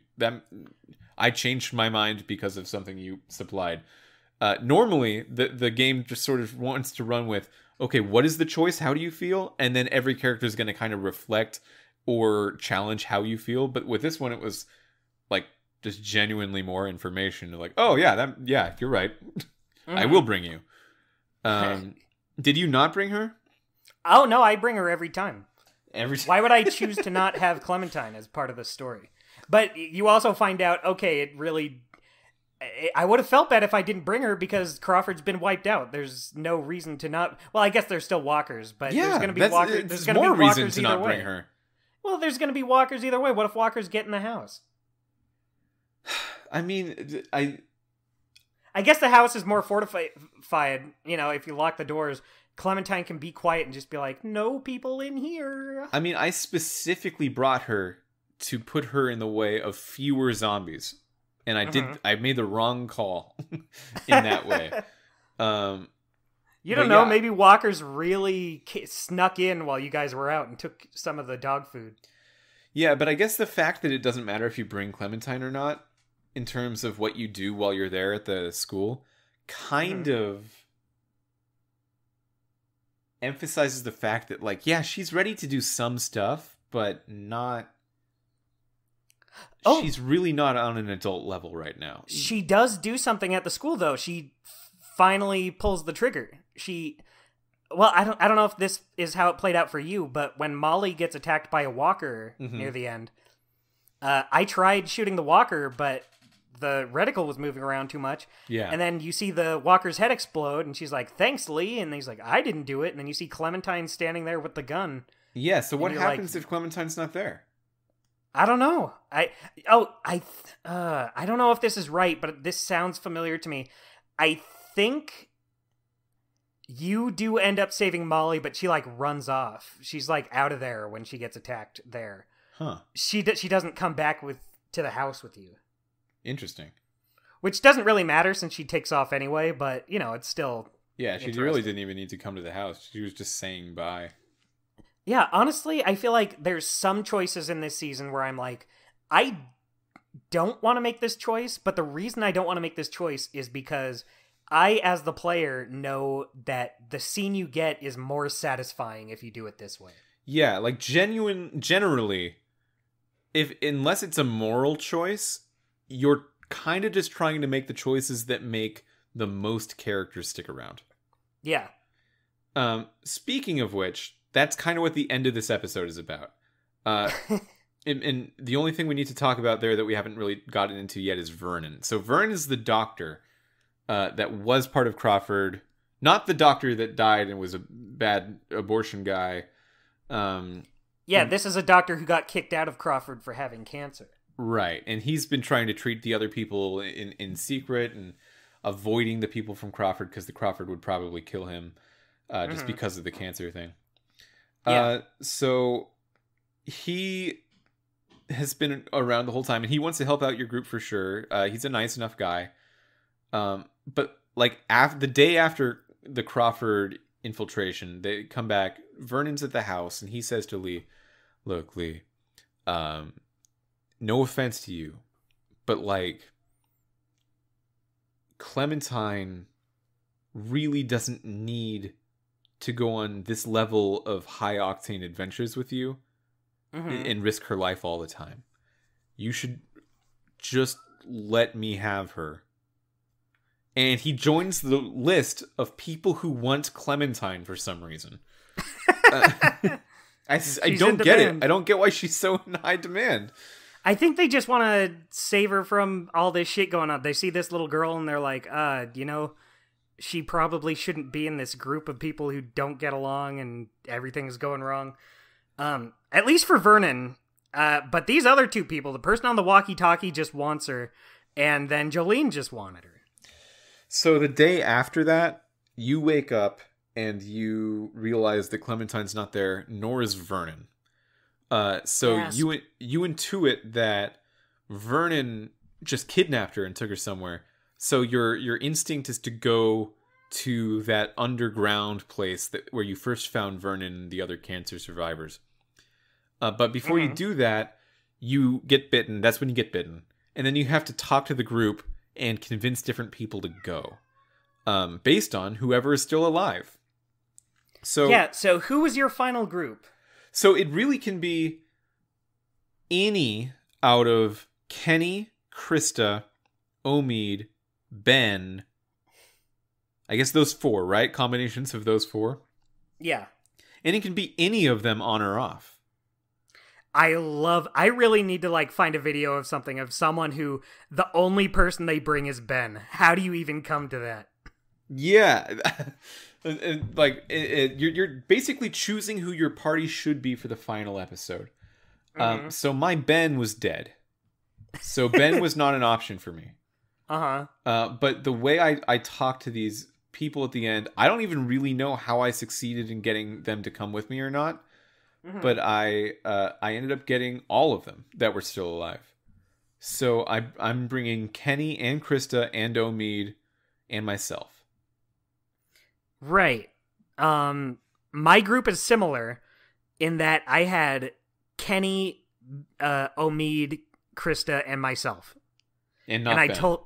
I told Ben to stay and watch the boat. Okay, so it's the same group, but Ben is just alive and not there. Yeah, but you can end up getting all of them. I know one of my roommates was playing, and he managed to get everyone to go with him. Yeah, in fact, so they give you percentages of who came with you, and they show all the different matchups there can be. So the least common one on the percentages that I have, which we've already determined are going to be different than what you have, is just Lee by himself. That's 6%. Right. And then the most common is just Lee and Kenny at 18%. That's so weird. Because it's so easy to just get Omid and Krista to go with you. Because they offer to go with you.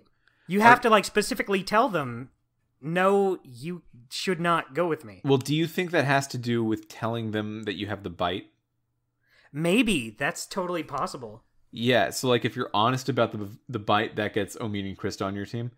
But I know what convinced Kenny was thinking like, oh man, no, I gotta go and get the boat. I gotta go get the boat. And then you tell Kenny, Clementine's my family. And then Kenny goes, oh man, I had a family once. I remember what that's like. I barely remember it at this point. It's been so many hours. And then he's like, okay, family's the most important thing. That's how you convince Kenny. So yeah. I kind of wish we had different loadouts, but we have the same group of Omid, Krista, Kenny, and Lee. And in the background, my Ben is dead, but yours is alive, but both of them are not with you. Yeah, we specifically told... So, if Ben's there, then Kenny says, like, what? I'm not going if he's going. And then you can either say, all right, Kenny, you stay, and Ben will come. Or you can say, Ben, you stay, Kenny will come. Or you can say, fuck you, Kenny, both of you are coming with me. Oh, so you just make the choice then? Yeah, you choose who you want to come with you, depending on what you say. And, is this something that is always the same with all of your playthroughs as well? Yes, and that's because I think what happens if you leave Ben guarding the boat, it has a better payoff than what happens if you don't. Okay, we'll get into that. We'll get into that when it happens. Because this next episode is gonna be crazy. We're gonna have, because we already made a choice that like it has a big change on this next episode. Yeah, like just choosing your entire party for this episode, that's such a big change. And also, I think it's so interesting that the characters that you have to choose from are like Lee and Kenny. Yeah, that makes sense. They've been through all 5 episodes of this season. Ben, who's always been such a minor character, and Omid and Krista, who just came on so recently. And yeah, now they're part of your party. Yeah, if you were trying to guess who would be one of the options from the beginning of the game, you'd say, well, definitely one of who you save between Carly and Doug. Lily, for sure. And like, no, they're gone. They're like, it's a weird new group. Yeah, the only characters there from episode 1, besides Lee, are Kenny and Clementine. Yeah. Everyone else is Gonzo. The radio. Yeah, I forgot about the radio. That's how Carly's memory will live on. Well, speaking of the radio... the walkie-talkie radio. My mind went to the radio Carly was working with. No, the walkie-talkie radio. So yeah, I'm on the same page now. Clementine must have dropped it when whatever happened, and Lee found it, and they try to go to the place where they first met Vernon, and then just no one's there. And the voice on the radio goes, Lee, I'm going to be creepy now and say, it wasn't Vernon. You thought it was, but little do you know. And then it gives you a dialogue option to ask, who are you? And then the episode ends before you can actually ask the question. The most abuse of a cliffhanger I've ever seen. Yeah. In a Telltale game. That's really rude. That's just inconsiderate. Yeah, so Mitch, when I first played this game on Steam years and years ago when it first came out, well, maybe like a year after it came out, but the point is, when I first finished episode 4, I could not stop myself from just jumping right into episode 5 right after. Yeah, I really wanted to, but I know that I can't. I'm not. Yeah, you got a show to do. Yeah. Buster Brown. I'm supposed to be fresh. I really don't know what's going to go on in episode 5, except for I know which party I brought in. Yeah. I just remember clear as day. I was like, all right, I know I shouldn't, but I'm doing a twofer. Do you think it would be a good idea for this podcast for me to speculate in episode 5? Or do you think that would be too, like, you're going to know if I'm right or wrong, so, like, you can't really participate with me? Would that not be fun? Yeah, I don't want to, like, I know what happens, so even if you speculate, I don't want to, like, even hint at, like, whether you're right or wrong. So I shouldn't be guessing. I shouldn't. Yeah, let's hold it. Let's hold off. I will. I'll guess a small thing, a few small things. Don't tell me if I'm right or wrong. I don't want to know. But okay. Here's just where I'm at with the story. I feel that the game is going to have a hard time if I brought Ben and with me now having Krista and Omid. The game is going to have a hard time making those 3 characters feel as important as everything else that's going on. And because this is the final hours, I would definitely expect, like some rapid character death, because that's the kind of horror genre thing that we're working in. I really have no idea who this guy on the radio is. If it's actually Clementine's dad, that's crazy. If that doesn't make sense at all. But I guess they could be leading in that direction. I don't think it's anyone we've seen so far. So it's interesting. I just don't know. I have speculations about like certain characters that might show up in the next episode. And I have hopes of whether they do or don't.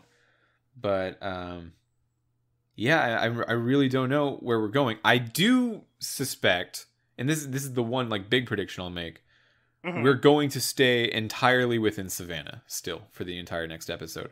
I don't know. Maybe we will, maybe we won't. But I don't think we're going anywhere. Maybe we go to Uncle Johnny's Clown House. I'm writing down Uncle Johnny's Clown House as something we're definitely not going to be doing. Thank you for spoiling that. I thought we had a chance of going to Uncle Johnny's Clown House. It's in the back of my mind, but I guess just throw that one out. Yeah, wow. Really just spit in my bathwater, huh, Dustin? Kinda cringe. Just really shit in my bed sheets and say, no, you can't sleep there. That is claimed. Yeah. That's where I'm feeling about the next episode. Yeah, I guess... I do agree with you that this is the weakest episode so far. I do still like it. I still like following these characters. I like making these choices. But it does kind of, you see the cracks a little bit in this episode. I feel like it has more of an emphasis on puzzles and like actually doing stuff. Mm-hmm. And the choices don't really feel as big, except for like a couple of them. So it really isn't that impactful an episode. Oh, like, you know what we didn't talk about that I do hate? What? The sewers. Oh yeah, the sewer. So I mean, we did talk about it. We talk about Lee going in it, and eventually you find that the cancer survivors on the other side. This is a whole puzzle. But it takes you out of talking to any other character, and it's all like, okay, now you're doing some stealth stuff, like actual stealth stuff. Like, okay, this is what this game isn't supposed to be about. It's not like you get the concern of like the writers thinking, man, we're doing a zombie survival game where you don't do any stealth. Like, we gotta put some stealth in here. Yeah, I definitely understand that impulse, but at the same time, don't do that. It's just not supposed to be there. Like, the game, the good parts of the game are where you do that really clever stuff, like what we were talking about with what they did with the choice to save Ben or not, or other key dialogue points. Like, there's one when you're talking to Clementine at the end of the episode, and she goes, "So, do you think we can go see my parents tomorrow?" And you're given a bunch of selections. You're given basically telling her straight up no, or you can couch it and say, "I don't think we'll have enough time," or you can say yes, but then in brackets it says, "This is a lie." It lets you know this is a lie. You're and not I think that was so that it's weird that I think that's powerful, because it's actually not giving the player any choice. You can't do anything. But I do think that's powerful, because like up to this point you've been given the idea of like, okay, you're talking to Clementine, you're talking about maybe you're going to visit her parents, but like, you know, they're probably dead or at least inaccessible. So you're going to say that's more of a lie. But now, like, showing you that the word lie in your option, and then I still picked it, like, I guess I am lying to her, huh? That's so really cool. So what did she do? How did she react when you said yes and you lied to her little Clementine face? She said, "You're lying." She could tell I was lying. And you're like, "Ugh." Yeah. Yeah, like I say, "Yeah, we'll go see them tomorrow." And Clementine says, "Really? No, you're lying. You've been lying this whole time." And then she cries. Stupid ass. And she cries herself to sleep. Yeah. I did the you know, we probably won't have time. I don't want to be mean, but I don't want to lie, so I'm like, yeah, you know, kind of got a lot going on, so. Mm-hmm. Did she still cry herself to sleep? Yeah, she just starts crying. She's just disappointed and sad and cries. Okay, yeah, that probably happens every time. It makes sense. Boo hoo hoo! 3D Squelton likes balloons. 3D Squelton wants to find his parents.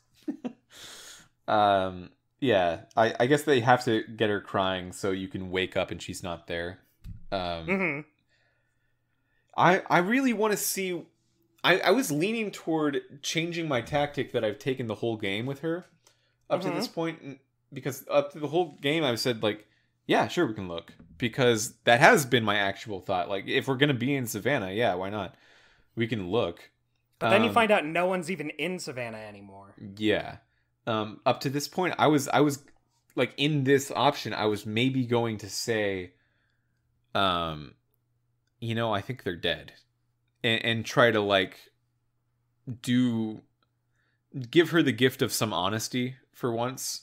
Yeah, but do it in a way where you're breaking it to her nicely. Yeah, but I really wasn't given that choice. I was given yes, brackets, lie. And that felt really powerful, and a lot like Lee. That felt Lee. That made Lee feel like he had much more of a personality beyond my choices for him. And I like that a lot. And so, like, that is the strength of this game. So when I'm in the sewers and I'm like, oh, I don't want to do a stealth. Like, I don't want to do a stinky sewer puzzle. Yeah, and then I'm just in the sewers for so long by myself. So, like, I'm not talking to anything. It's just, yeah. I just didn't like the sewers. Also, this is totally circumstantial, but this is also the part of the game that I think looks awful with that new shader in the new collection. This is the one, because they had a screenshot of the sewer with the black shader filter on it, and it looks horrendous. I hate it. I hate how it looks. Yeah, I didn't play it with that on this time, but I can see how it would, because it's so dark and gray already. Yeah. Yeah. I have a couple other notes. Okay. One of them is something very funny in this episode. I would feel bad if I didn't bring it up. Well, I'm ready to laugh. Yeah, I know this episode's a joke a minute. So this is something me and my sister always joke about, like, every time. So, you know, when you get back from the sewers and you're looking for Clementine. You're like, where the hell's Clementine? Ben, you were supposed to be looking for her. And he's like, shut up, I'm not her keeper. And so you're just looking in all the rooms looking for Clementine. But some of the responses, if you look at other stuff in the rooms, is very funny. Like, so there's a big pile of boxes in the room with Molly. And if you look at the boxes, Lee goes, I don't have time for that. I have to go find Clementine. And you can just make him keep interacting with the box saying, I don't care about that. That's not important. Why am I acknowledging these boxes? I don't care about windows. Yeah, and you can just do it with everything. Yeah. Like, there's a bathroom connecting the two rooms, and if you look at the sink, he says, I don't have time for that. At one point, you can talk to Molly while you're doing that, and then you go, Molly, have you seen Clementine? And Molly says, I can't talk right now. Shouldn't you be looking for Clementine? And I guess I should. I hadn't thought about it that way. I thought I had a good idea asking you if you'd seen her, but I guess not. Yeah. And then the other note I have is, look, I love Clementine. Clementine's the best, but in this episode in particular, she does not do a good job of listening to you. Correct. She's showing more agency, which is a good thing for her, but like, if you're taking care of a kid, you want her to listen to you. You want her to be by your side, because she goes in through the dog door without being prompted. She's just like, all right, well, it's open. I'll go in and unlock the door. That was really scary. I thought for sure, like, well, Clementine, it's been a good run. You're so long. Yeah, you're dead now. How do you feel about that choice you made, now that you're a skeleton? Yeah, I've been making a lot of hard ones, but you just made the toughest one so far. And then she sneaks out and she finds you at the docks with the boats when Ben's supposed to be watching her. And then, like, you tell her to stay in her room when you're talking about Crawford, and she snuck out to listen. She's like, oh yeah, we're going, right? And those are the only three things, she's a good help in other instances. But, like, that's 3 times where you're like, Clementine, can you just, like, listen, please? But I guess that's also some character growth. She's kind of thinking for herself a little more now. When earlier she was just very obedient. You're like, stay by my side. And she's like, okay. And she listens to you a lot. In this episode, she's doing what she feels is best. I think that my overall thoughts on this episode are that it seems like they wanted to get a lot of the other kinds of Walking Dead-esque scenarios in under the wire, and they realized they wouldn't have time for them in the final episode, because I'm sure they scripted the final episode way up front. Yeah, so and this also, is like a dumping point for a lot of wanna, those small stories. They don't want to force these things into the last episode, like have to do these things they still want to do, so it's better to get them out of the way here. I get that. I could see that. And I think that the episode suffers for it a little bit. It seems much more scattered than all the previous 3 episodes, which had very fundamental ideas to them. Mm-hmm. And this one less so. Like, thinking about, okay, there's this group of elitists that want to be all kind of they want to use ideas of superiority to thin the crowd until only the strongest are there. And also, there's this superheroine who is like the action hero zombie star. And also, there's like this tough decision where you need to choose to save or not save a family member, a group member. And also, you've got like this group of cancer survivors of like, well, what if they were in The Walking Dead? That's crazy. And then, and also, it's the culmination of the boat story. And also, like, so many other little things. Like, you finally got to Savannah. Savannah's just this... It feels like... It's not linearly an open world, because it's still happening, like, one after the other after the other. It's an extremely limitedly linear game on purpose.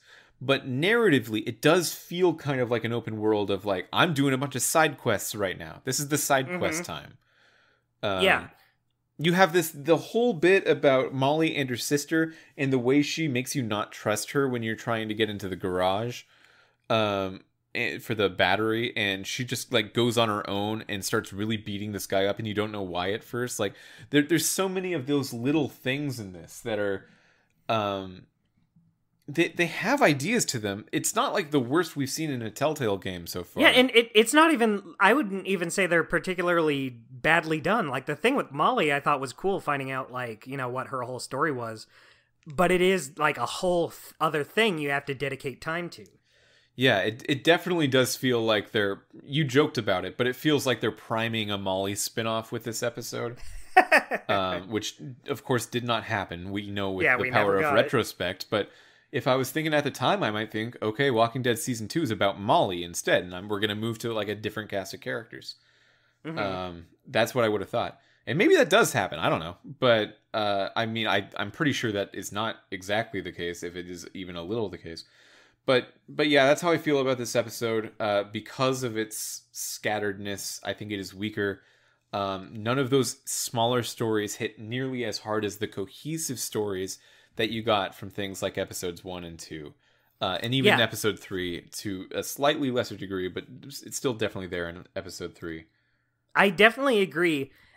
That being said, even though I think this is the weakest episode, I still had a good time with it. You know, I still wanted to see what these characters do. I still like this group of characters. So, you know, one of them has to be the weakest, but I don't think it's not like Moai Better Blues or anything. No, Moai Better Blues is that it's a lot worse than anything that we'll see in Walking Dead, at least for a while. You know what? I will say, if Walking Dead did have a Moai Better Blues, I think that has more potential to sink an entire season than it would Sam and Max. Oh, yeah. Yeah, I mean, like, if I encounter an episode of The Walking Dead from any of Season 1 until the end of Season 4, which we know is like 23 episodes or whatever, I would stop playing. And I would not play all the other ones. Of course, that I don't get that freedom anymore with this podcast. I don't get to make decisions for myself anymore. I just have to play them. But in a natural environment, that might cause me to be like, man, I didn't enjoy that at all. I shouldn't keep going. Yeah, like, is it going to be more of this? And I know some people who have felt that way.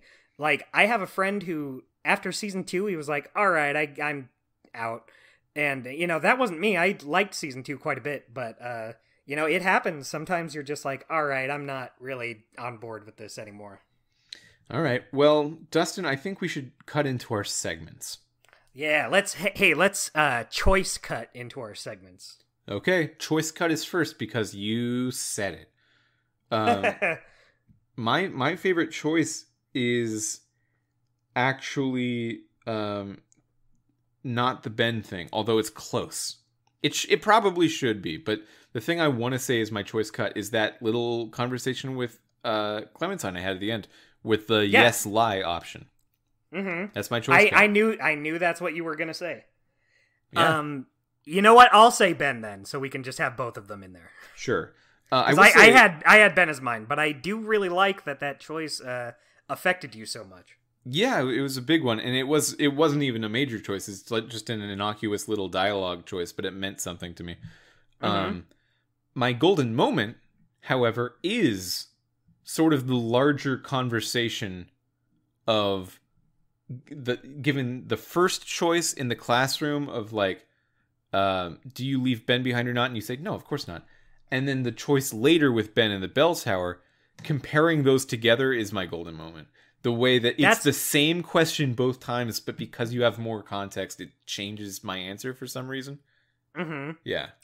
Something I liked about that, too, is, you know, we talked about it earlier. You did not like what led to this. You didn't like the whole thing with Kenny and Ben. Yeah. But that ended up leading to your golden moment. Yeah. That's interesting. That's a fun little thing. Yeah, I mean, I still think Kenny's reaction is bogus, but like the rest of the situation I think is quite well done. I see. I don't think it was bogus, but I like that this game is done in a way where we can have this discussion. Yeah, because if this kind of like level of thing happened in Sam and Max, it just wouldn't matter, you know. It just wouldn't be something we'd have a talk about. What's your golden moment? My golden moment has to be Ben taking the hatchet out of the door. Yeah, that's good. Every time. It's just, Ben, where did you get that? I got it from the door over there. I got it from you, Dad. Just, oh man, that's my favorite Ben fuck up. That's like the one where it's like, how can I stay mad at you? Weekly Guy. You got this. Weekly Guy, you go first. I think I'm going to surprise you here. I think so. Molly. Despite us kind of ragging on her a little bit. Yeah. I feel like I even led that conversation, but I still... I'm going off what I wrote after I played it. I'm looking at the page and it says Molly. So okay. I kind of don't feel like I can back that up, and I actually maybe should choose something else. But it, you know, yeah, I will, because I can't back it up. I don't know why I said that. I think that my weekly guy is Vernon. Okay. Vernon feels like a very different kind of character than we've seen so far, in terms of his thought process on making choices. He's very generous with his time. He's like, oh, you want help? Yeah, I'll help you. In a way that... Yeah, he helps Omid. Yeah. He helps all these survivors. It feels very different than everyone else in the game because Vernon just... Like, everyone else in the game is like, I need to make this tough decision between this thing and that thing. And then Vernon's like, no, I'll just help. It's fine. Yeah. And he wants to help with Clementine later, too. Yeah, and I made Lee an asshole in that moment. I felt like it was a justified asshole moment of Lee saying, I did, too. Don't you fucking say that to me again. I'm taking care of her. It's fine. That's exactly what I did, too. You know what's funny about that scene? I forgot I was totally going to bring this up. So... It sounds like you had him on more or less on your side. So I'm guessing you didn't lie to him. Like you were calm and honest with him when you first found him. Yeah. So I don't remember what my roommate Andrew did, but boy, in that scene where he's like, for us, it was like, look, I know you're doing your best. I know you want your best for this group, but look, it's not working out. For Andrew, Vernon was the biggest piece of shit in the world. Cool. He's like, fuck you, Lee. You fucking suck. Clementine would be much better than with me, you stupid ass. Who's your weekly guy? Not in those words. You know what? My weekly guy... Is it Molly? I think I'm just going to second you and say Vernon, because do you want to know what I had written down in my notes? What'd you have? I had weekly guy. No one, I guess. Because like everyone's really in a bad place. People are making bad decisions. There's really not a lot of time for there to be a weekly guy in this episode. Everyone's very tense. Everyone's just doing what they have to do, and they don't always succeed at it. Sometimes multiple times. So I couldn't pick a weekly guy, but here I'm just going to second Vernon with you because you made good points. Well, I think the reason I was drawn to saying Molly at first is just because... She makes a bigger impression. She makes a huge impression. She's very bombastic in the type of character she is in this world. Early on, you find out that the reason the bells have been ringing is because Molly's ringing the bells in one part of town to attract all the walkers to that part, to salvage goods and materials from an other part that won't have any walkers in it anymore because she rang the bell. And that's such a cool idea. It feels very like Star Wars Marvel-esque of a character. And, you know, there's a reason those franchises are very popular, because they have those kinds of like larger than life heroes. And that hero is always going to make an impression. And I think that's like what I was feeling right when I ended the episode. But as I thought about it more, I realized like, wow, yeah, I really don't like what that means for this game. Yeah, that a person like Molly can exist. Yeah, like overall I think it's fine, but it just feels very out of place among this group of just regular ass people. Yeah. You just all of a sudden have this person who can do all these acts. She can run on the rooftops, ring these bells. She has this hook. She can sneak up behind Lee when Lee thought he was sneaking up behind her. Lee's like, "Wow, Molly, I didn't realize how cool and epic you were." So yeah, I like some things that come out of Molly. Like I like her whole story with Crawford, But yeah, as a character, I'm kind of glad she doesn't stick around. And they also never really go into why she is super acrobatic and crazy good at climbing and everything. I expected that to be explained at some point. It's like, oh, she was like one of Crawford's top agents or something. They never say that. They never go as far to say that. She's just like living in the apocalypse long enough to get good at it, but so is everyone else. So I don't understand why. You don't see Clementine jumping from roof to roof. Yeah, Lee has the core strength to do it, and he's not doing it. Yeah, because he doesn't have to. He knows that that's not a reasonable thing to do all the time. Yeah. But so I blame you, Gary Whitta. Yeah, Your fault. Mr. Rogue One. Mr. Rogue One. Who's your weekly guy? Molly. She went from being your weekly guy to your unweekly guy.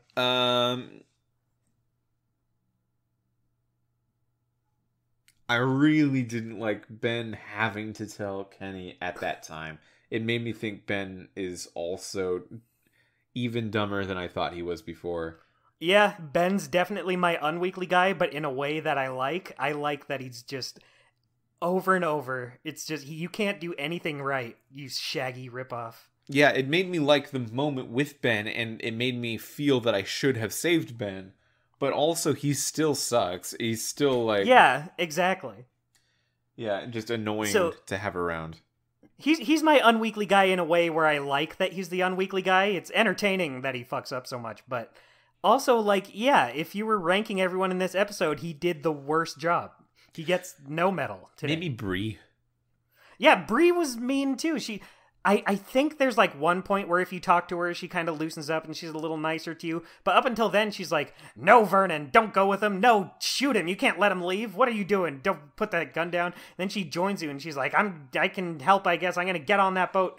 And then she dies. But I love the 1-2 punch of, don't we get a vote? And then immediately getting killed. Like, that makes me respect her inclusion in the story a lot more. That's funny to me. Yeah.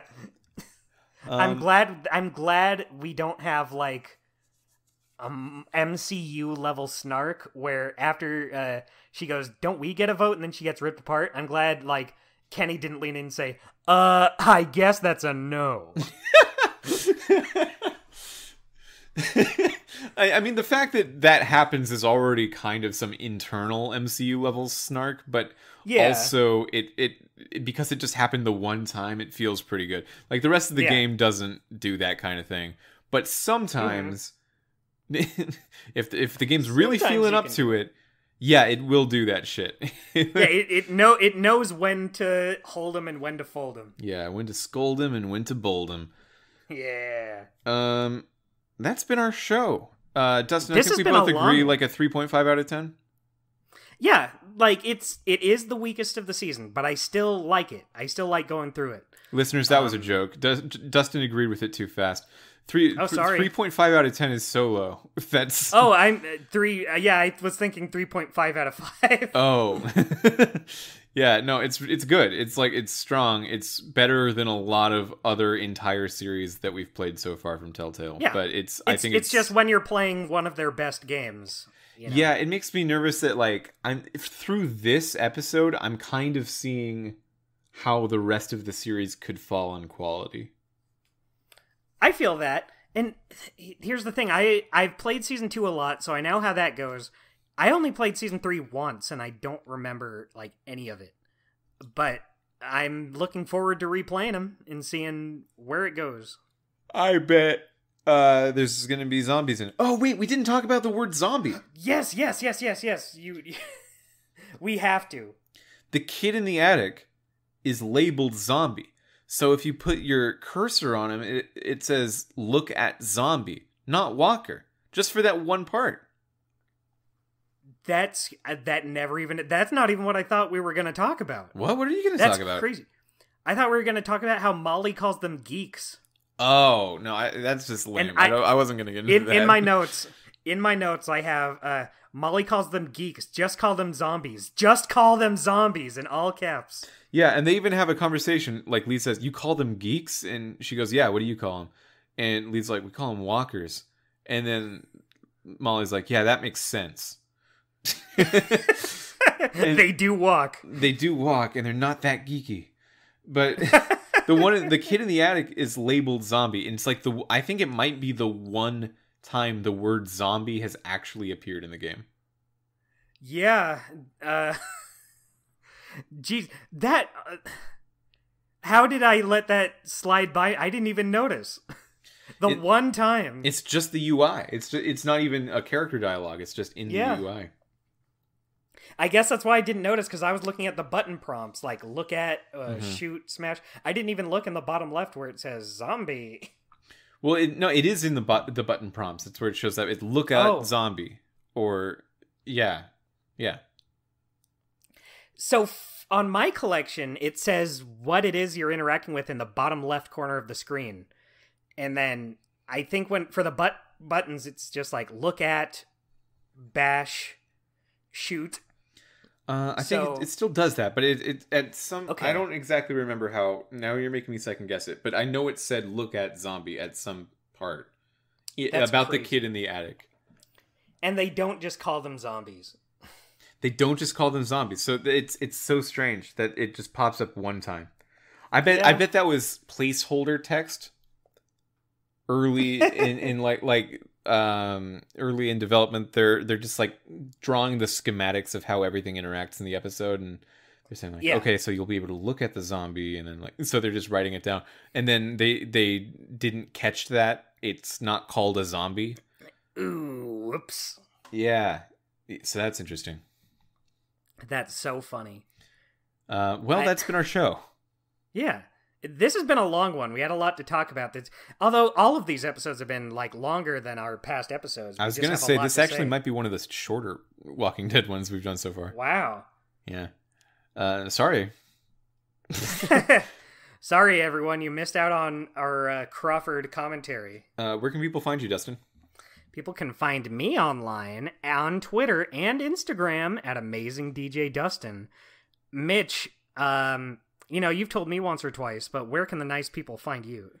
You can find me on Twitter at TheWolfFM. That's TheWolfEFM.